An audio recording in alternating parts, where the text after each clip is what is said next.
The Edmond Water Resources Department is working to ensure that residents continue to have clean water. They are making improvements to the wastewater management systems and building a new water tower called the Northwest Water Tower. It is set to be complete in September of next year and has an estimated cost of nearly $6 million. The Edmond Schools Board voted earlier this week to allow a $111 million bond to come before voters in February. The bond will focus on student safety, technology, and improving campuses. Some aspects of the bond may include updated storm shelters for some schools. Last year, studies showed that children ages 5 to 16 use technology for an average of 6.5 hours a day. The American Academy of Pediatrics suggests that children ages 2 to 5 use technology for only 1 hour a day. The Academy also recommends that parents of older children set these standards for their own kids. Now her daughter, Melanie Berry, shares her mother's story to educate on the dangers of driving while under the influence. Learning in the classroom looks different than it did 20 years ago. As technology has developed, teaching methods have been adapted to take advantage of new devices. Third graders at Northern Hills Elementary in Edmond get to use iPads to learn subjects like grammar and math. Children are paired up to share iPads and to work together on problems. That's 10. Michelle Robertson is an assistant professor of library, media, and education at UCO. She believes in the benefits of using technology in the classroom, both for teachers and for students. But as a teacher, it helps us, those students that maybe need one-on-one when we're working with small groups, it gives the students something that they can do independently until we can, work with that student. Last year, studies showed that children ages 5 to 16 use technology for an average of 6.5 hours a day. The American Academy of Pediatrics suggests that children ages 2 to 5 use technology for only 1 hour a day. The Academy also recommends that parents of older children set these standards for their own kids. Tara Dallinger has 2 daughters who are 6 and 8 years old. Dallinger says her daughters use technology at home 2 or 3 times a week and for about an hour at a time. I wouldn't send them out to a store or to the mall by themselves because at their age they can't tell between situations that are not appropriate for them and those that are. So in the same way, I wouldn't let them have free access to the internet, which likewise has no control. In Edmond, Jessica Phillips, U-Central News.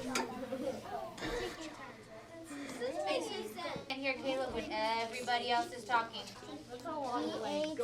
About 1,600 people under age 21 die in alcohol-related car crashes each year, according to the Centers for Disease Control. This year, 2 UCO students became part of that statistic. Jordan DeShazer and Ryan Ham were killed in separate car crashes in August. It appears that alcohol was a factor in both accidents. This is not the first time that drunk driving has caused heartache for the UCO community. In 2013, Deborah Reed, a UCO graduate and adjunct teacher, was killed by a 20-year-old drunk driver. Now, her daughter Melanie Berry shares the story of her mother's death to educate on the dangers of driving under the influence. Obviously, I loved my mom very much. My mom was basically a single mom all her life. She has 5 kids, and she worked very hard all her life to support all of us and do the best she could. The crash that killed Berry's mom was a head-on collision that occurred when Chandler Kadaris crossed the center line into Reed's Lane. Kadaris was 20 years old at the time. She was charged with second-degree murder and is currently serving a 25-year prison sentence. The average cost of a DUI is $10,000, but according to Berry, the consequences are immeasurable. It's 100% preventable. There's very few things in life that are 100% preventable, and this is one of them. In Edmond, Jessica Phillips, U-Central News.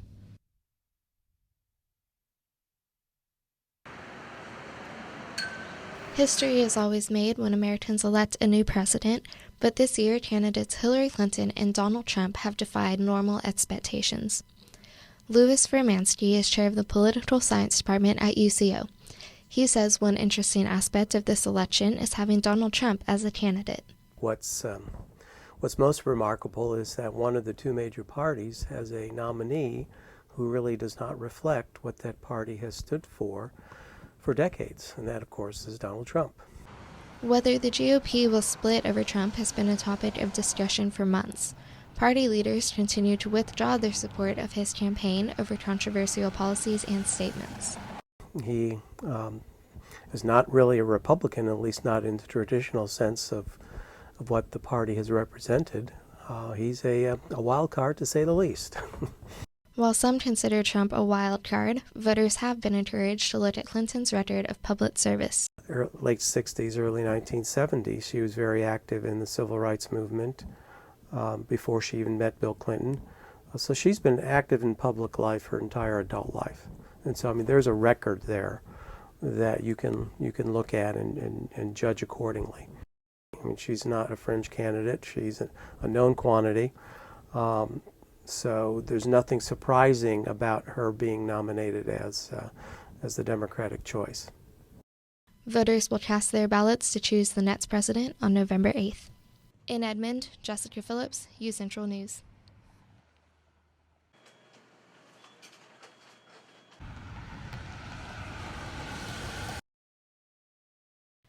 UCO was recently named on the 2017 list of military-friendly schools by Victory Media.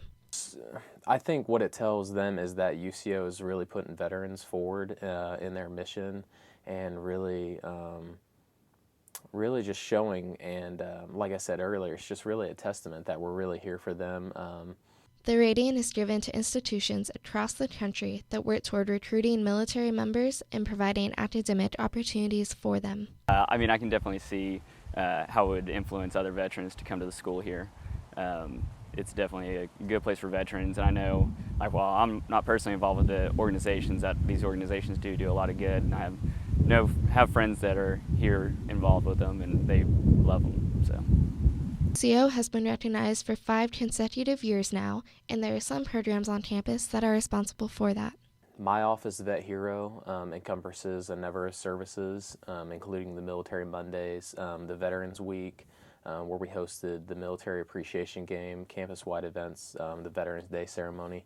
Another program is Salute, which provides financial assistance and tutoring to 120 veterans who are first-generation college students, low income, or who have a disability. This year, institutional research found that there are more than 1,200 veterans and dependents on campus. Ward says this is more than at other Oklahoma universities. In Edmond, Jessica Phillips, U Central News.